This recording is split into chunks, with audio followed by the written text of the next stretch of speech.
had a really great day at school today, and I'm so glad you're here with me so I can make sure that you have a good night bedtime story. So today is a really cool one. It's about milk. How many like chocolate and milk? Chocolate milk, por favor, is the name of this story, and it's celebrating diversity and empathy. And it's written by Maria Dismondi and illustrated by Donna Farel. So this is a beautiful story celebrating, it's a little bit Spanish, Hispanic Latino. We still have a few more days to celebrate our Hispanic Heritage Month, and this is a really cool one to share with you. So thank you for being here.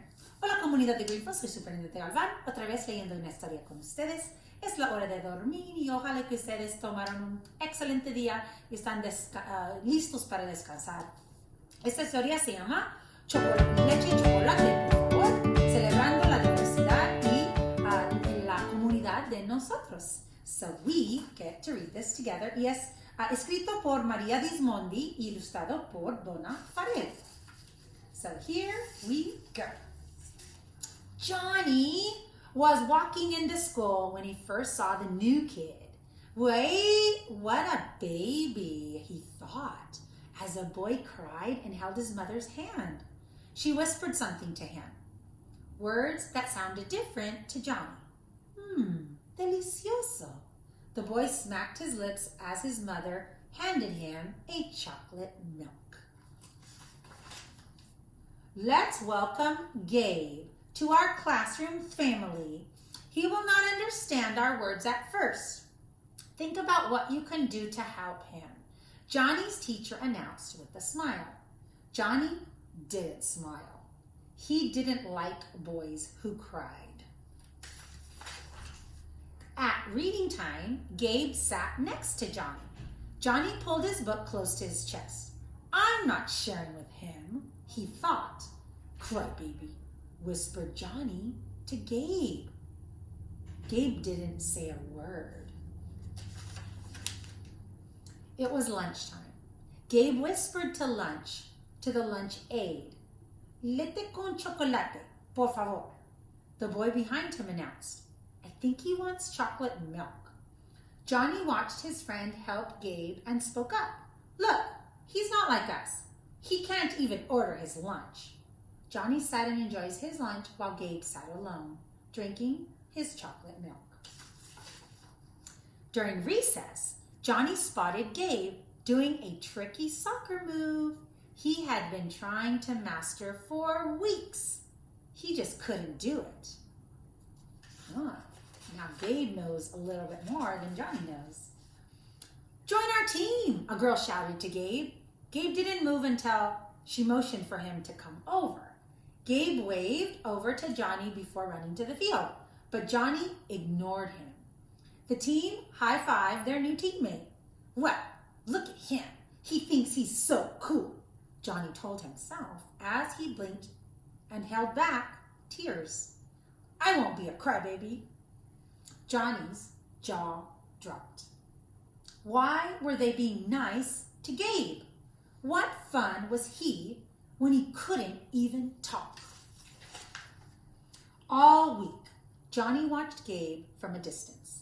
Gabe came to school every day. He still never said anything, but was trying new things. By the end of the week, Johnny sat alone at lunch. Gabe was surrounded by boys and girls laughing and sharing with him. At recess that day, Gabe kicked the soccer ball over to Johnny. Johnny shook his head. No. Gabe did the tricky move anyhow. It's so hard. How do you do that? Johnny asked. Gabe showed him the move over and over again. And finally, Johnny did it. Yes, he shouted. Gabe beamed and patted him on the back. As Johnny walked back to school, Gabe silently by his side, something clicked for him. He got it. That horrible feeling of being frustrated and wanting to cry because he couldn't get the soccer ball move, that's how Gabe must have felt, learning a new language. I did it. I finally got the tricky move. And Gabe is getting it too. Johnny believed. The next morning, Gabe was walking into school when Johnny waved to him. "Hi," he said, handing Gabe a carton of chocolate milk. "I know it's your favorite," Johnny added.